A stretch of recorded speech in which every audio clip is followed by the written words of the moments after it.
सोचते हैं हम तो अपने बेटा को दूध में ब्राउनवीटा मिला के पिलाते हैं, है ना, उसको ऑलिव ऑयल से मालिश करते हैं। परंतु माते, तुझे मालूम है तू शरीर की सेवा करती है, परंतु उसको जिंदा रखने के पीछे परमेश्वर का हाथ है। भले ही तेरी कोख से वो जन्मा है, पर तुझे क्या मालूम तेरे पेट के अंदर में हड्डियां कैसे बढ़ती हैं। तो रहे ना अधूरे तुम। एंडोस्कोपी नहीं होती तो पता क्या चलता लड़का है कि लड़की है, हैं? कोई जानता है उसका दिमाग कैसा विकसित होता, उसका चेहरा कैसा होगा, उसके कान बने कि नहीं, उसका गुर्दा बना कि नहीं। अधिकार तो रखते हो मेरा है, परंतु बन कैसे रहा है पेट में, आइडिया है क्या? कोई नहीं जानता मां के गर्भ में हड्डियां कैसे बनती हैं, फिर भी दावा करते हैं मेरा बेटा है। ये तो सब परमेश्वर की कला है। हाँ, अब एक पद और पढ़िएगा, अय्यूब की किताब, उसका 27 अध्याय और उसका 3 पद, book of Job chapter 27 and verse 3। वहां लिखा है, क्योंकि अब तक मेरी श्वास बराबर आती है। क्यों भाई? अब तक मेरी श्वास बराबर आती है। क्यों आती है? और ईश्वर का आत्मा मेरे नथनों में बसा रहता है। ओह माय गॉड, हमारे पीछे बोलिए, क्योंकि अब तक मेरी श्वास बराबर आती है, क्योंकि ईश्वर का आत्मा मेरे नथनों में बना रहता है। नथनों में कहाँ है नाथ? नाथ नाथ ना नथना नथना। हाँ, तो ये तो है ना, ऐसा उंगली दिखाओ ना, आइडिया नहीं क्या? अच्छा मेरी नाक में सांस कहां से लेते हैं? हाँ, जब सर्दी हो जाए तो भले मुंह खोल के ले लो, परंतु मुंह खोल के लेना श्वास का सही रास्ता नहीं ना है, नाक से ही ना लेते। तो इस नथनों में परमेश्वर ने अपनी आत्मा रखा है, और यदि वह अपनी आत्मा को बुला लेगा तो अंदर की हवा अंदर और बाहर की बाहर रह गई तो जय मसीह की। फिर तुम कितनी छाती में मुक्का मारो, हैं? वेंटिलेशन में डालो। जब अंदर की हवा अंदर और बाहर की बाहर रह गई, उस चक्कर में जो व्यक्ति अंदर था वो बाहर जाके बोलेगा, अच्छा डाल दे नाक ऑक्सीजन जितना डाल रहा है बेचारी, क्या बोलते हैं, मास्क से डाले जा रहे हैं। अब ऑक्सीजन गई भी तो अंदर, काम की तो बाहर निकल गई ना आत्मा। अब डाल ले जितना ऑक्सीजन डालता, पूरा सिलेंडर ही डाल देना अंदर। तो दूसरी बार छोड़े तो बताना। मेरी आत्मा, परमेश्वर की आत्मा मेरे नथनों में रहती है, और यदि वह मेरे नथनों से उसने अपनी आत्मा को अपने आप में समेट लिया तो हो गए 2.5 क्विंटल के। कांधा मांगोगे? फिर घर में 12 घंटे के बाद में ज्यादा अंदर नहीं रहने देंगे। जा बोले काम का गए, अब तू क्या करेगा यहां, जाइए। इधर मरा नहीं कि आदमी गड्ढा खोदने चले, आधे घंटे में गड्ढे का बंदोबस्त, पूरी ग्रेजुएटी से 5 मंजिले का बंगला बनाए। इधर दम क्या निकली, गड्ढा खोदने वाले को भेजो, बाद में खबर देखेंगे। क्योंकि खोदने में भी तो 5 फीट का गड्ढा खोदने में भी तो ना, और उसी समय रोटी पानी बंद। तो अपने को तो अपने पेट के चक्कर में बुढ़े को जल्दी निपटाना पड़ता है ना, और नहीं तो पड़ोसी के घर में खा पी के आ जाते हैं। एक दिन भी तो पेट को आराम नहीं ना मिलता है, और कहते हैं पादरी साहब जल्दी कूद रहे हैं चूहे, क्योंकि बुढ़ा रहेगा तो पेट में अनाज कैसे जाएगा। पर आजकल ये भी भूल गए, ये सम्मान भी खत्म हो गया। अपन तो दवा लेते हैं चिकन, उस दिन भी समझ गए, हो गया। पुराने जमाने में 40 दिन उपवास रखते थे लोग मरे हुए के लिए। इस तरीके से मनुष्य के नथनों में परमेश्वर ने जो जीवन का श्वास रखा है, यदि वह उस श्वास को अपने आप में समेट लेगा तो सब जीवधारी एक संग नाश हो जाएंगे। आप नहीं लेते हैं सांस, मेरा परमेश्वर परमिशन दिया है। नाक के नथनों में उसने अपना आत्मा रखा है, और जब वो आत्मा अपने आप में समेट लिया जाएगा तो ये मनुष्य एक संग नाश हो जाएगा। इतना बहुमूल्य है हमारा जीवन परमेश्वर की दृष्टि में। वो 24 आवर अपनी आंखें लगा के देखे रहता है, उसी के चक्कर में जिंदा हैं हम। 24 आवर, ए मेरी आत्मा मत निकलना, नहीं मेरा बेटा चला जाएगा। उसने नथनों में फ्रेम बिठा रखा है। जैसे कान में आप ना मोबाइल का ढक्कन डाल लेते हो ना, कुछ इसी तरीके से ये हेडफोन के ढक्कन के समान मेरे नथनों में खुदा बाप ने अनसीन दशा में आत्मा को पिरो करके रखा है, जिसके चक्कर में श्वास आने जाने का काम करती है। मनुष्य जानता ही नहीं कितना इंटरेस्ट रखता है परमेश्वर तुम्हारे पीछे में। बेचारा कहते हैं परमेश्वर एक चीज नहीं देखता। सुनो जरा, परमेश्वर एक चीज नहीं देखता। क्या चीज नहीं देखता? मोबाइल नहीं देखता होगा लगता है ना। परमेश्वर क्या नहीं देखता? आइडिया? परमेश्वर सपना नहीं देखता। क्यों नहीं देखता? सोता ही नहीं है, इसलिए सपना भी नहीं देखता। तो क्यों नहीं सोता भैया? यदि सो लेगा तो हमको देखना बंद कर देगा ना, और 8 घंटे के बाद उठा तो पूरी जनता फ्लैट। भाई वो हमारे जिंदा रहने के लिए नहीं सोता ना, उसको भी तो लगता है कि मैं भी थोड़ा घंटे में आराम कर लेता। भौतिक रीति से सोचे तो वो 24 आवर जागते रहता है, जिससे कि आपके ऊपर निगाहें बनाए रखे। वो 24 आवर जागते रहता है, जिससे कि वो हमारे नथनों में अपनी आत्मा को बसाए रखे। कहीं ऐसा ना हो कि सोने के वक्त हमारी आत्मा बाजू वाले की आत्मा में चली जाए और बाजू वाले की कहीं और चली जाए। इस चक्कर में यदि खेल हो गया तो मेरी सृष्टि में बड़ा बिगाड़ आ जाएगा। इतना प्रेम है उसको हमसे। इतने बहुमूल्य हैं हम अपने। 8 घंटे बिस्तर में सोते रहते हैं और 1 बजे तक मोबाइल देखते हैं।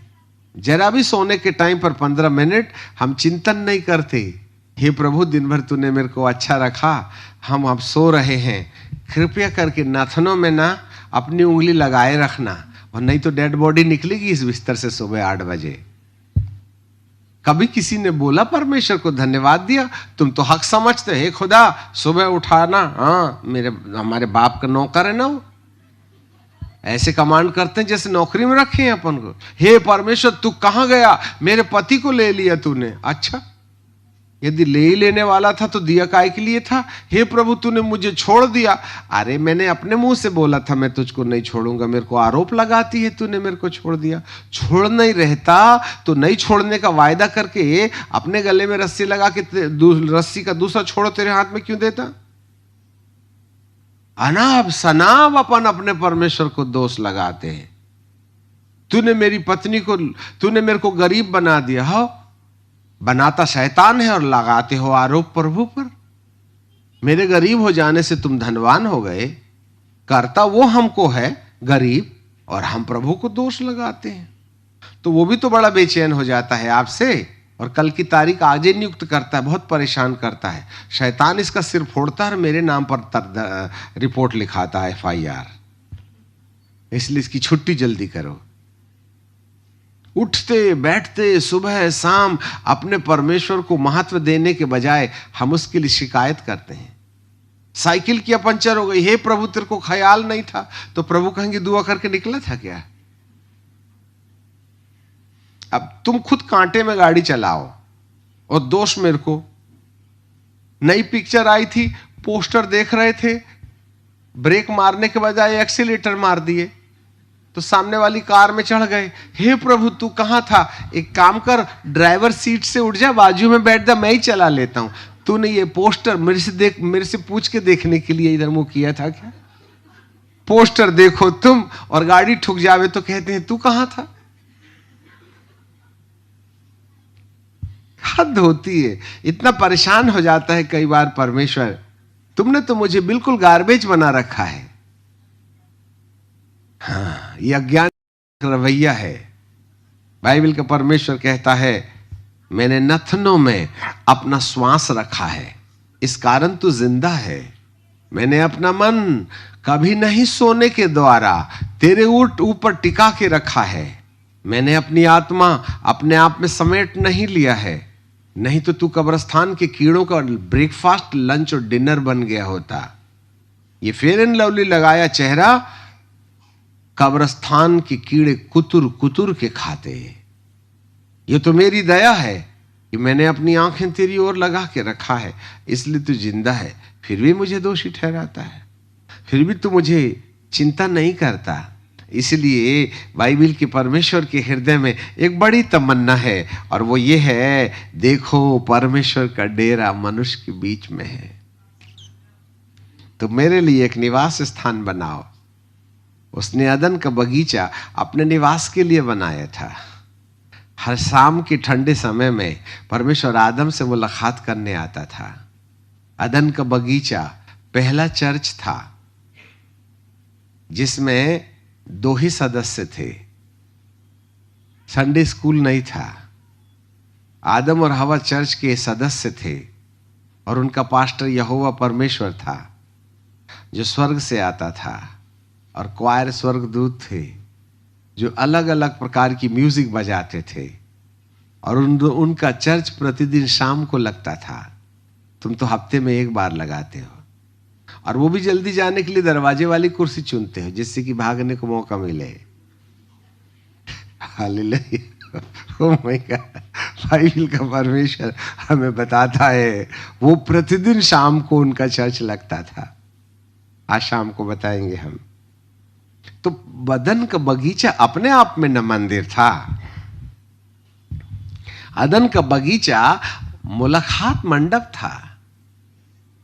वहां हर शाम परमेश्वर और आदम की मुलाकात होती थी। उसे ही चर्च कहते हैं, जहां हम परमेश्वर से मिलते हैं। ये घर है दूसरा जिसको चर्च बोलते हैं। चर्च का मतलब होता है वह जगह जहां पर हम परमेश्वर से मुलाकात करते हैं। और जहां हम खड़े हैं ना, इस बक्से का नाम है पुलपिट। अंग्रेजों ने लिखा है इंग्लिश में इसको पुलपिट पुलपिट पुलपिट, और हम वही सीखते हैं। और जो पुलपिट है उसको समझते वगैरह है नहीं। पुलपिट जो है 2 शब्दों से बना है, पुल धन पिट। पुल मतलब खींचना, पिट मतलब गड्ढे से। इस बक्से का नाम लकड़ी का ये पुलपिट नहीं है, ये एक अथॉरिटी है, एक अधिकार है जिसमें हम गड्ढे में पड़े हुए लोगों को सुसमाचार के हुक से पकड़ पकड़ के खींचते हैं। ये शेफर्ड अर्थात चरवाहे की लाठी है जो ऊपर से कुबड़ी होती है, और जब कोई भेड़ किसी गड्ढे में गिर जाती है तो इस लंबी लाठी से, उसकी गर्दन से, उसके पेट से, उसकी पीठ से पकड़ करके गड्ढे से ऊपर खींचते हैं। ये चरवाहे की लाठी है, इसे पुलपिट कहते हैं, है ना। और इंग्लिश में बोलते हैं चर्च। ये चर्च हम सीख गए, अंग्रेज चले गए पर अंग्रेजी छोड़ गए।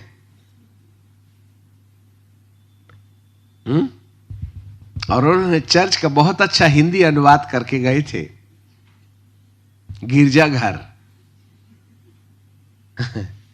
अब जो रोज बोलते हैं गिरजाघर गिरजाघर गिरजाघर, परंतु गिरजाघर का मतलब क्या है ये नहीं समझते। गिरजाघर का मतलब होता है वो घर जिसमें गिर जाते हैं। अब तुम कुर्सी में बैठे हो, गिरने की जगह तो है ही नहीं। गिरजाघर का मतलब होता है जिसमें हम गिर जाते हैं, साष्टांग प्रणाम करते हैं, हम जमीन में लेट जाते हैं। इतना समर्पण करने वाली जगह को गिरजाघर बोलते हैं। Church, CHUCH, church. अरे अरे, इज कॉल्ड द चर्च। गंदा कहेगा, शैम, गंदा वास कर रहा है, दैट इज कॉल्ड चर्च। समझते ही नहीं। कोई मोबाइल लेके आया है, कोई गर्लफ्रेंड के बाजू में बैठा, हमको देखते देखते हाथ दबा रहा है बाजू वाली का।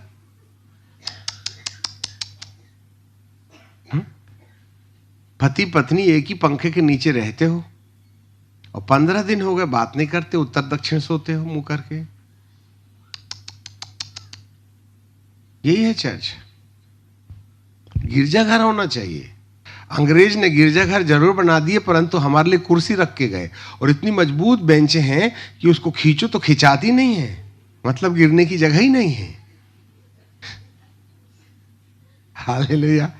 अब ये वाले हॉल में तो गिरने की तो खड़े रहने की मुसीबत है, तो गिरने की क्या बात है। भाई जो शब्द है उनके पीछे जो आत्मिकता छुपी है उसको समझना पड़ेगा ना।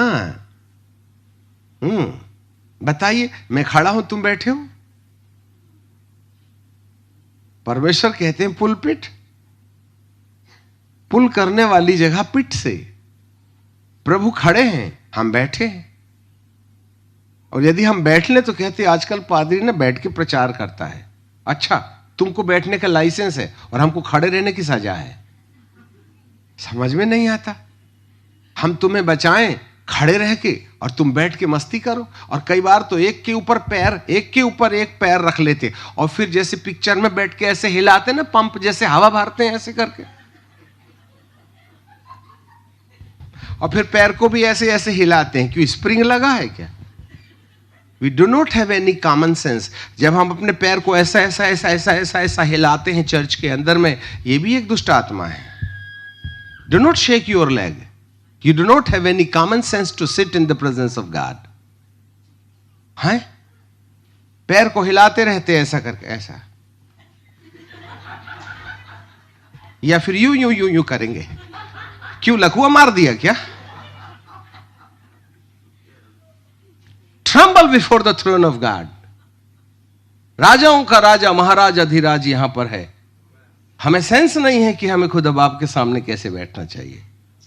कभी भी परमेश्वर के भवन में एक के ऊपर एक पैर करके ऐसा नहीं बैठना। क्योंकि क्यों पिक्चर देखने आए हो क्या? परमेश्वर का भय खत्म हो गया है हमारी जिंदगी में। इन द सेंस ये कोई फिजिकल एटीट्यूड से नहीं है, बट हम परमेश्वर के सामने भय की बात कर रहे हैं। वो आदर योग्य है।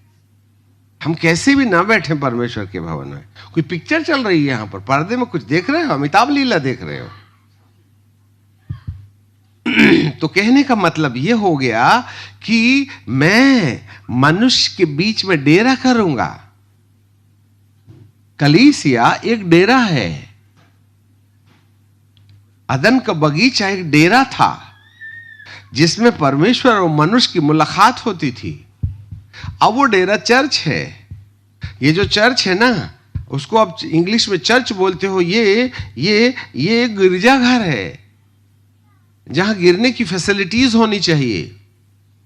मुंह के बल गिरने की जगह होना चाहिए।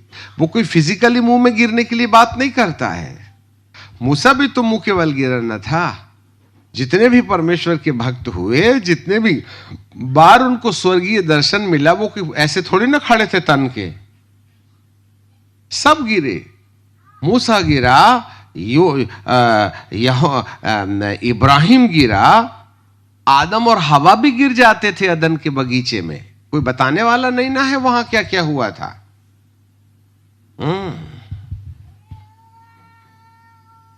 स्वर्ग में स्वर्गदूत लोग दो पंख से अपना पैर ढांक लेते हैं, दो पंख से अपना मुंह ढांक लेते हैं, दो पंख से उड़ते हैं और सिर झुका करके कहते हैं पवित्र पवित्र पवित्र। वाचा के संदूक के ऊपर में, सोने के प्रायश्चित के ढकने के ऊपर में दो करूब बनाए गए हैं। उन दो करूबों ने अपने पैरों को ढांका है। दो करूबों दो पंखों से ढांपा गया है, और दो पंखों से अपने मुंह को ढांपा गया है, दो पंखों से पैर ढांपा गया है, और दो जो बाजू के पंख हैं वो एक दूसरे को टच करते हैं, वो है मर्सी सीट। जहां खुदा की उपस्थिति रहती है, द मोस्ट होली प्लेस, महापवित्र स्थान। यहां पर बाइबल का परमेश्वर कहता है यह वह जगह है जिसे हम परमेश्वर का निवास कहते हैं। मेरे लिए एक निवास स्थान बनाओ। यस। देखो हम भटक गए। अब आपको एक और बात हम बोल देते हैं कि उस पवित्र स्थान में प्रवेश करने के लिए कुछ विशेष प्रकार की शर्तें भी पाई जाती हैं। खैर समय बता ना पाए हम, जो भी हो। अब एक पद और पढ़िएगा, निर्गमन की किताब और उसका 28 अध्याय और उसका एक पद हम आपके लिए पढ़ेंगे। निर्गमन, book of Exodus chapter 28 and verse 1 onwards. फिर तू इजराइलियों में से अपने भाई हारून, नादाब, अबीहू, एलियाजर और तिमाई नाम उनके पुत्रों को अपने समीप आने की, मेरे लिए आने की, वे ले आना कि वे मेरे याजक का काम, मेरे लिए याजक का काम करें, कि वे मेरे लिए याजक का काम करें। अब यहां पर दूसरे पद में लिखा है, याजक का काम करने के लिए जो शर्तें रखी गई हैं, उन शर्तों को भी हमें समझने की जरूरत है। तू अपने भाई हारून और उनके लिए वैभव और शोभा के नियमित पवित्र वस्त्र बनाना। Listen me carefully. वे मेरे मंदिर में आवें, और मंदिर में आने की सभ्यता ये होना चाहिए कि हारून, नादाब, अबीहू, एलियाजर, इतमाई और ये समस्त याजकीय पुत्र, हारून के पुत्र जो भी हैं, मेरे सामने जब आएं तो उनके पास में तमीज होना चाहिए, सिस्टम होना चाहिए। और उस सिस्टम में मैं उनके लिए उन वस्त्रों का विवरण देता हूं। और तू अपने भाई हारून के लिए वैभव की शोभा के नियमित पवित्र वस्त्र बनाना, और जितनों के हृदय में बुद्धि है, जिनको मैंने बुद्धि देने वाली आत्मा से परिपूर्ण किया है, उनको तू हारून के वस्त्र बनाने की आज्ञा दे कि वे मेरे नियमित याजक का काम करने के लिए पवित्र बने। मेरे लिए याजक का काम करने के लिए पवित्र बने, और उन्हें ये शोभायमान वस्त्र पहनाना। This is the discipline to enter unto the presence of God through wearing this garment which God has planted in his own mind.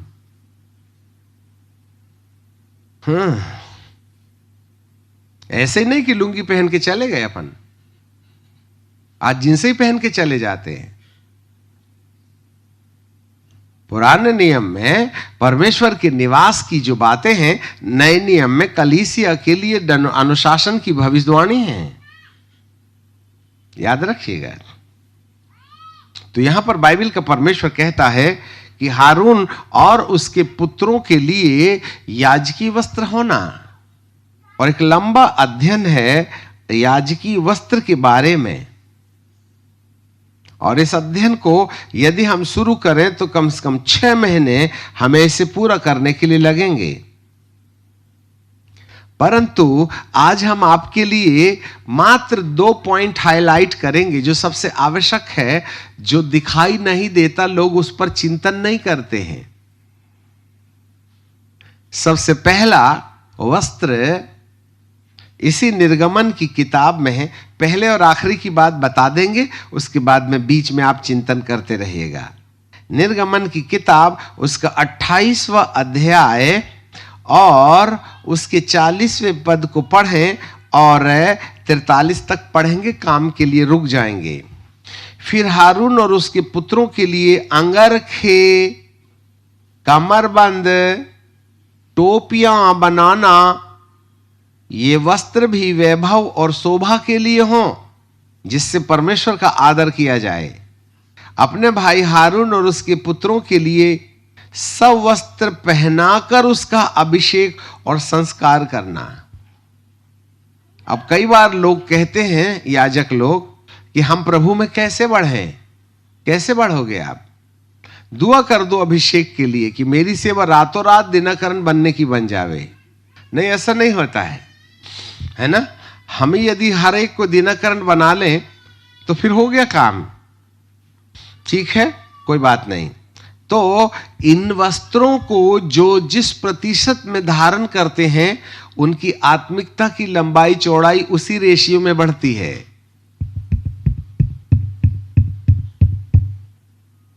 जो लोग इन वस्त्रों पर जितना गंभीर रहते हैं और इसे अपने ऊपर धारण करने में रुचि रखते हैं, उसी प्रतिशत में आपके लिए आत्मिक जीवन की बढ़ोतरी होती है।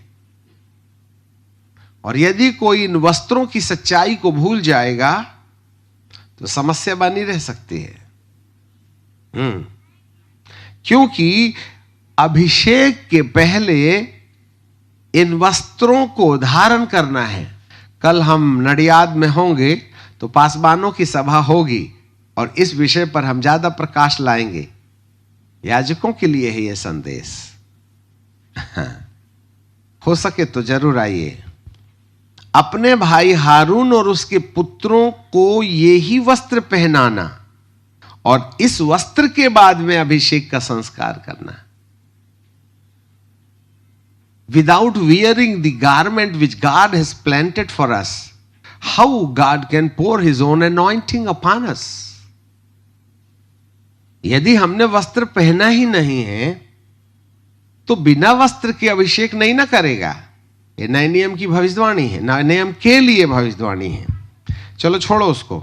तो जो वस्त्र हैं उसमें क्या लिखा हुआ है 42 पद में? और उनके लिए सनी के कपड़े की जांघिया बनवाना।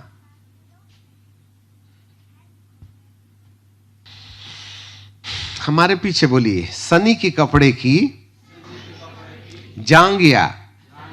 इंग्लिश में लिखा है अंडरवियर, है ना? अब इसको आप बुरा ना माने, लिखा है तो समझना तो पड़ेगा। अंडरवियर देहाती भाषा में चड्डी बोलते हैं। हाँ, हंसो मत, पर काम की है। इसी के बिना हमारी ना डिलीवरी परमानेंट होती है। आगे पढ़ो। और हारून और उसके पुत्रों को मिलाप वाले तंबू में प्रवेश करें व पवित्र स्थान में सेवा टहल करने को वेदी के पास जाएं, तब वे उन जांघियों को पहना रहें जो बाहर से नहीं दिखती है।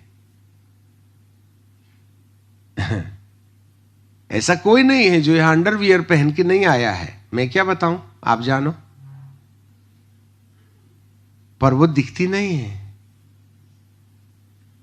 वो दिखाने की चीज नहीं है, अंदर का मामला है।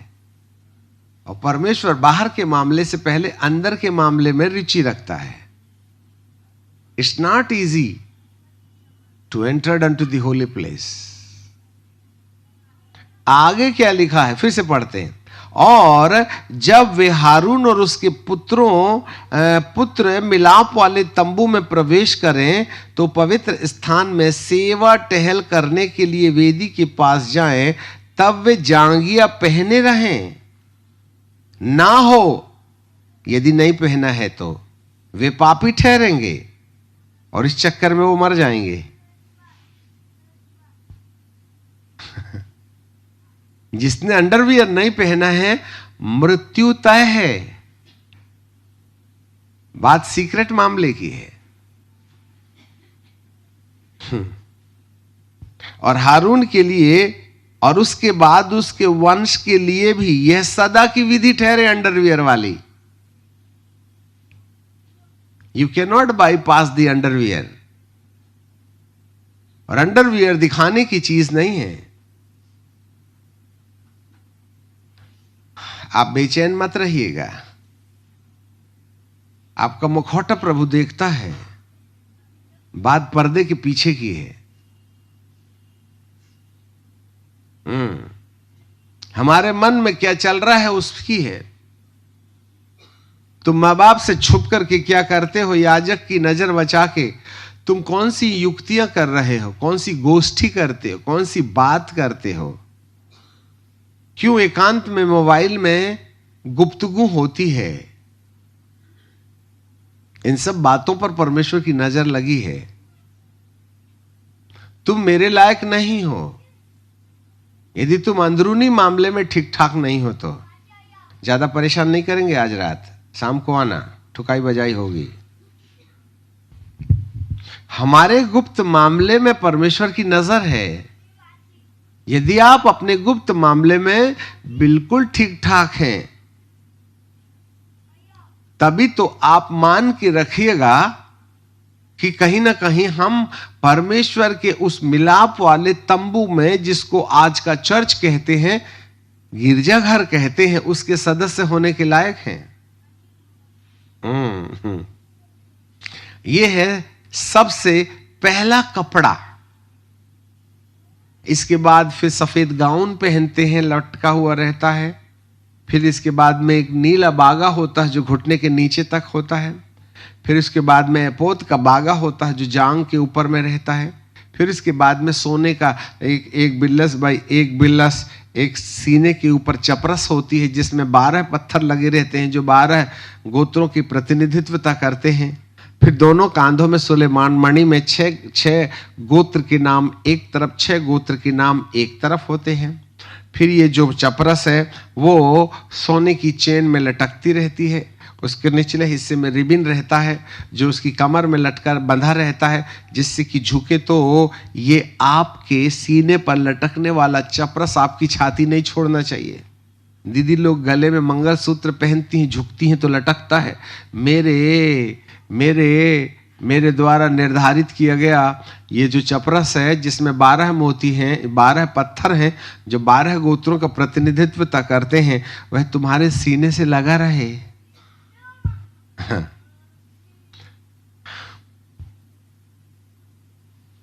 समझ रहे हैं?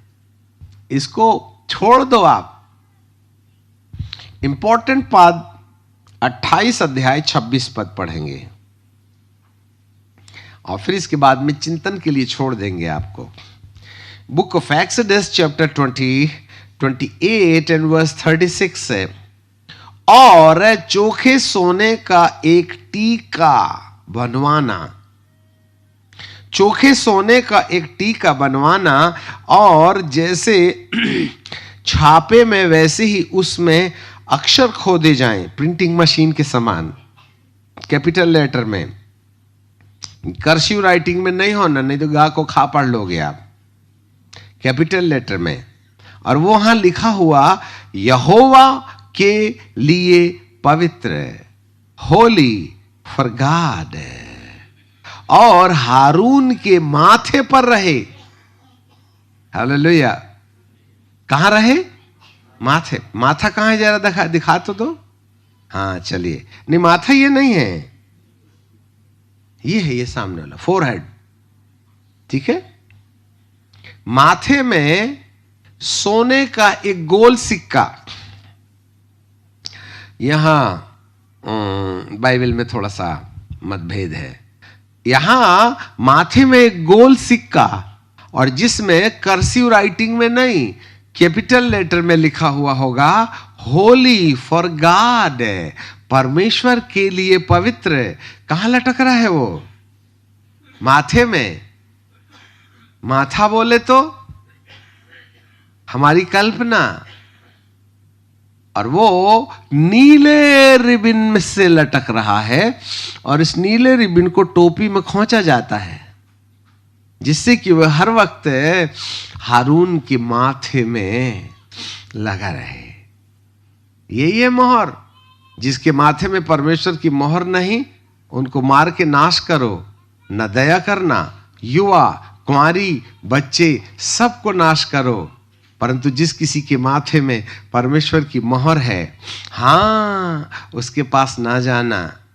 बहुत गहरा संबंध है माथे की टिकिया और अंडरवियर में। जो अंडरवियर नहीं पहनता, देखता तो सामने है, सोचता कुछ और ही है। इससे ज्यादा गाली नहीं बकी जा सकती। जिसका मामला अंदर में गड़बड़ सड़बड़ रहता है, उसकी कल्पनाओं में भूत नाचते हैं।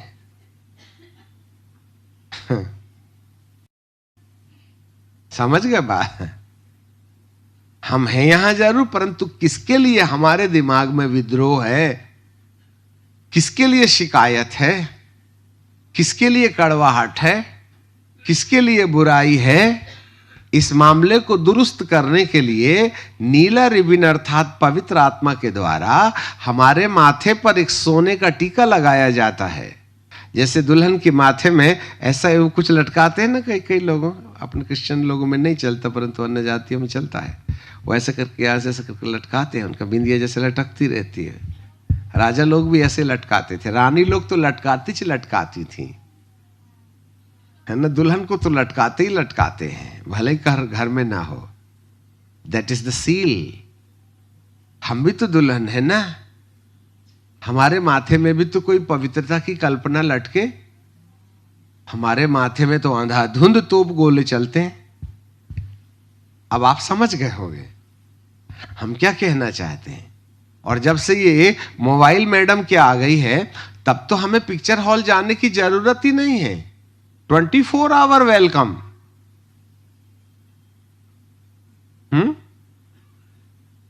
जो शादी विवाह वाले नहीं जानते हैं, 5 साल के बच्चे जानने लगे हैं। शादी विवाह वाले नहीं जानते थे पुराने जमाने में, वो 5 साल के बच्चे जानने लगे हैं। अरे मम्मा तुमको नहीं मालूम, आइडिया देता है माँ बाप को कि ऐसा करते हैं। मैं क्या बताऊं आपको, समझ गए होगे हम कह क्या रहे हैं। अरे पापियों, परमेश्वर का वचन सुनो, नरक के कीड़े खाएंगे माथे की बिंदिया। तुम ठहरो तो 2-4 साल और। ये दुनिया इतनी प्रताड़ित कर देगी उन लोगों को जिन लोगों ने माथे में परमेश्वर की मोहर नहीं लगाई है। बचने का कोई दूसरा रास्ता नहीं है हमारे पास में। और ये सारा दारो मदार माथे का डिसाइड किया जाता है अंडरवियर के आधार पर। जो अंदर से नंगा होता है ना, उसके ख्यालों में यही नाचता है। और जो अंदर से कपड़े पहने रहता है, वह अपने माथे की कल्पना को अनुशासित करता है। दिखते जरूर डियो लगा के होशियार है हम, परंतु मामला तो अंदर गड़बड़ ना है। परमेश्वर के पवित्र मंदिर में, परमेश्वर के निवास स्थान में प्रवेश करने की ये तैयारियां हैं। और इसी आधार पर अभिषेक निर्भर करता है। अंकल जी आप हाथ रख दो, पैर रख दो, नहीं तुम तो हमको कुर्सी सिर में लगा के बिठा लो तो तुमको क्या अभिषेक मिल जाएगा? अरे चल हट। किसी के हाथ पैर रखने से अभिषेक नहीं मिलता। दिमाग के अंदर में धुआं निकल रहा है, बदबू निकल रही है मैले की, अंदर से तूने कपड़े नहीं पहना है, ऊपर से सफेद डटा लिए, तो फायदा ही क्या है?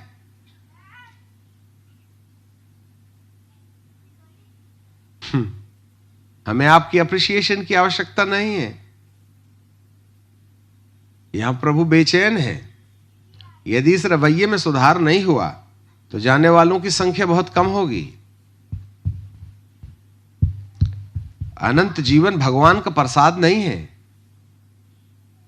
चंगाई फुकट में मिलेगी, उद्धार फुकट में मिलेगा, पवित्र आत्मा फुकट में मिलेगा, 9 वरदान भी फ्री में मिलेंगे। ये सब फ्री गिफ्ट है, परंतु अनंत जीवन के लिए कीमत देना पड़ेगा। हारून और उनके वंशजों को जब कभी भी चर्च के अंदर आने का, चर्च के मेंबर बनने का, मेरे निवास स्थान में मेरे सामने आने का यदि मन है तो वो जांघिया पहने रहे। हाँ, और जांघिया ही निर्धारित करती है आपके माथे पर सोने का सिक्का है कि प्लास्टिक का।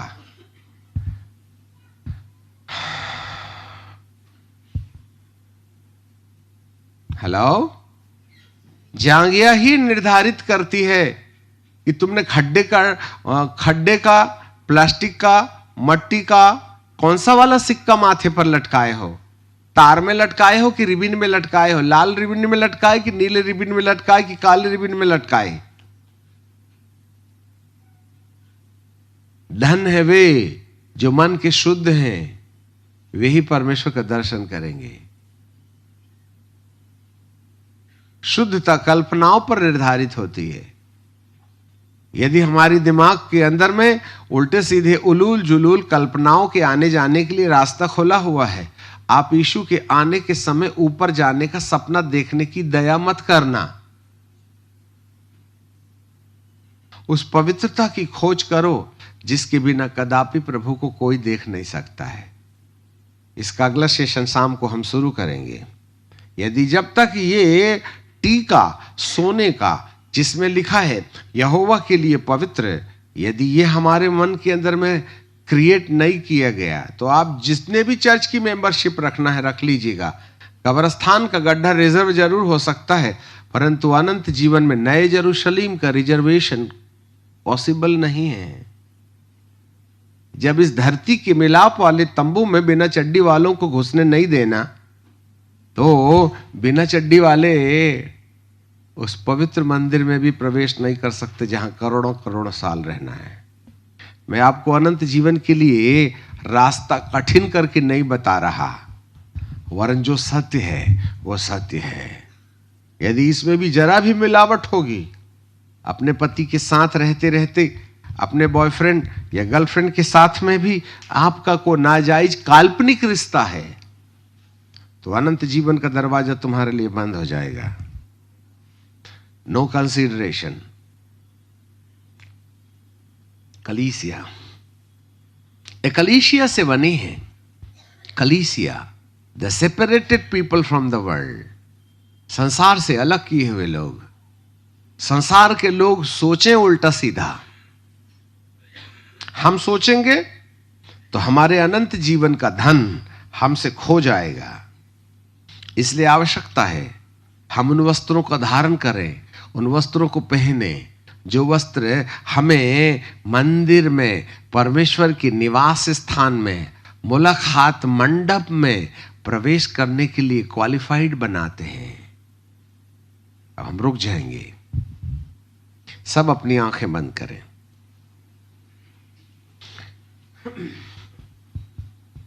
जितनी भी कलीसियाओं के लोग इस समय आज इस आवाज को सुन रहे हैं, आप सब लोगों को परमेश्वर कहीं ना कहीं वार्निंग दे रहे हैं।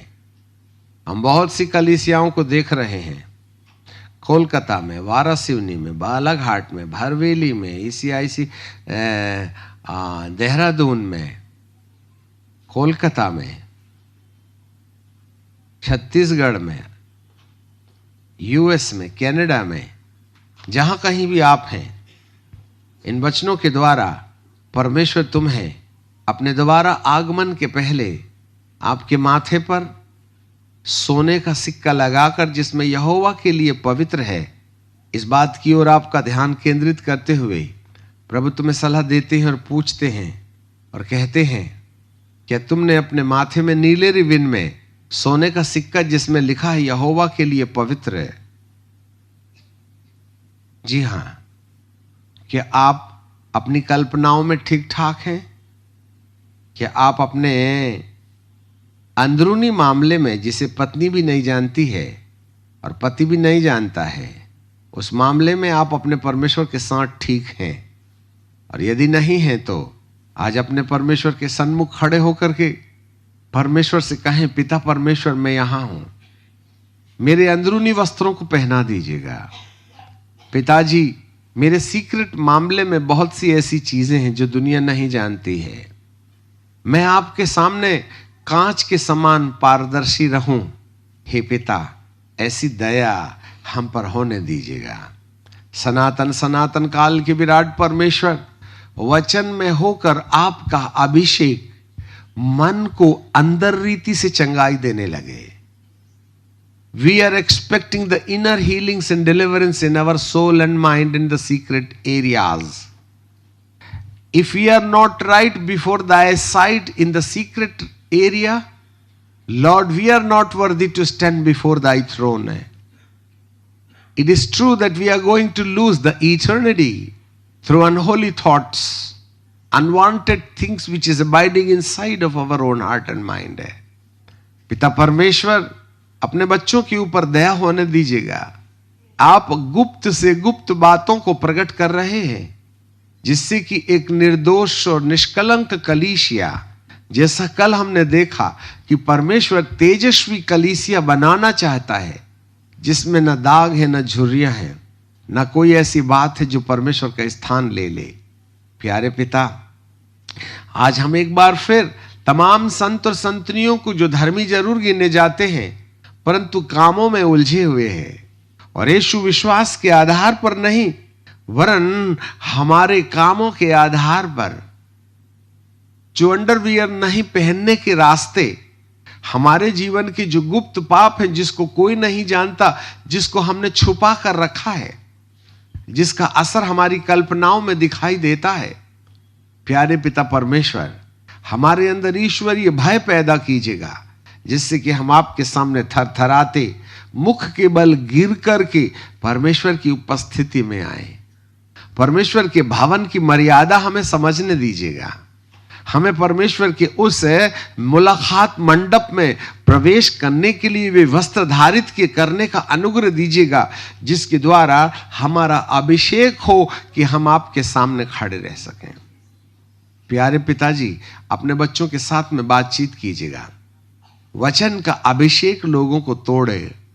पवित्र आत्मा टूटे मन में मलहम लगाइए और उनके हृदय को आगामी दिनों में एक उच्च जीवन जीने का अनुग्रह दीजिएगा। पिताजी, हम आपको धन्यवाद देते हैं, आपको महिमा, आदर और सम्मान देते हैं, सब बातों में आपको श्रेष्ठ स्थान देते हैं। यीशु नासरी के नाम से मांग लेते हैं, आमेन। जीसस, आमेन, आमेन। पिता परमेश्वर को धन्यवाद देते हैं। समस्त कलीसियाएं और उनके पासबान अब अग्रिम कार्यवाही प्रारंभ कर सकते हैं। पिता परमेश्वर हमें आशीष दे। आज शाम भी हम 8 बजे मुलाकात करेंगे।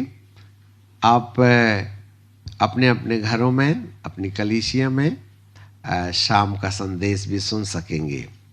सो पिता परमेश्वर को धन्यवाद। बाइबल स्कूल के विद्यार्थी जो संपूर्ण देश में फैले हुए हैं, वे लोग संध्या काल भी आज ऑनलाइन में आएंगे। आप सब लोगों को जय मसीह की। Shalom, praise the Lord. आपको शांति मिले। Thank you.